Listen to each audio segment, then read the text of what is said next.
why was this the right time to step up and be the number one, if you like, having been an assistant for so many years? I think circumstances dictate as and when you get the chance to move up. Obviously, when I left Chelsea in 2008, it was with the ambition to become a manager or a head coach in my own right. I could have stayed at Chelsea for as long as I wanted and been as comfortable as I wanted. I decided to get out the comfort zone. To be honest, I thought this position or this appointment would have happened a little bit sooner. Circumstances dictated that it didn't. Obviously, losing my job at Liverpool in the summer was disappointing, but then very, very quickly, this opportunity came up. I spoke to West Brom. I was really impressed with what they had to say, and it just feels like the right appointment, and obviously at the right time for me as well. Of course, when the fixtures came out this morning, I was pleased to see you got Liverpool. I was delighted. Listen, I've got nothing but good memories from my time at Liverpool, so to face them in the first game here at the Hawthorns will be fantastic, and it's something that it takes a lot to get me really excited, but this morning I was excited. Just while we're on that, does it feel a little bit wrong what's happened to you and Kenny, given the season you had? No, I think, listen, football has changed. I think the whole structure of football now has changed. Success has to be instant, and it has to be on a level expected at whatever club you're at.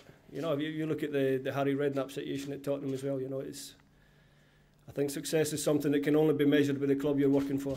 And if they choose to make a change, obviously it was disappointing, don't get me wrong, it was really disappointing. I was disappointed for Kenny, because that's his club, and for him to leave in that way was obviously not very nice for Kenny. So I felt a little bit for Kenny. But the game has changed, you know, you have to accept that if you don't achieve the standards or the levels that the people who run the club want you to achieve, then you have to pay the price. Can we have the flash up now? Last two head coaches here, they've done quite well. Won the Champions League, and of course Roy's doing rather well out in Poland and Ukraine. You've got big shoes to fill. No, it's, I think it's great. Obviously I'm a good friend of Roberto's, and I was delighted to see him do what he did at Chelsea. And Roy got the job I think that he's always dreamed about, and at the moment he's doing a fantastic job out there. If I can make it a hat-trick and be as successful or possibly even more successful, which is what I would aim to be, then that would be great. What sort of boss are you going to be? I'm going to...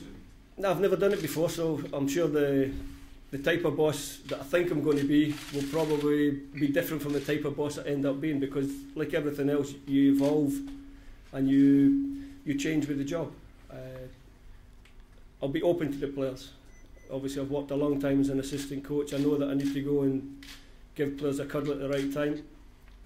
That's part of the job now, and I think the players will enjoy working with me. I've got a good way of working on the training field. Any player who's worked for me before will tell you that we work well. The training sessions are good, so the players should enjoy coming to their work, and if they enjoy coming to their work, then you're halfway there. What do you make of the prospect of being a head coach rather than a traditional manager? It doesn't really bother me, to be honest. I know what the role entails. I'm in charge of the first team squad.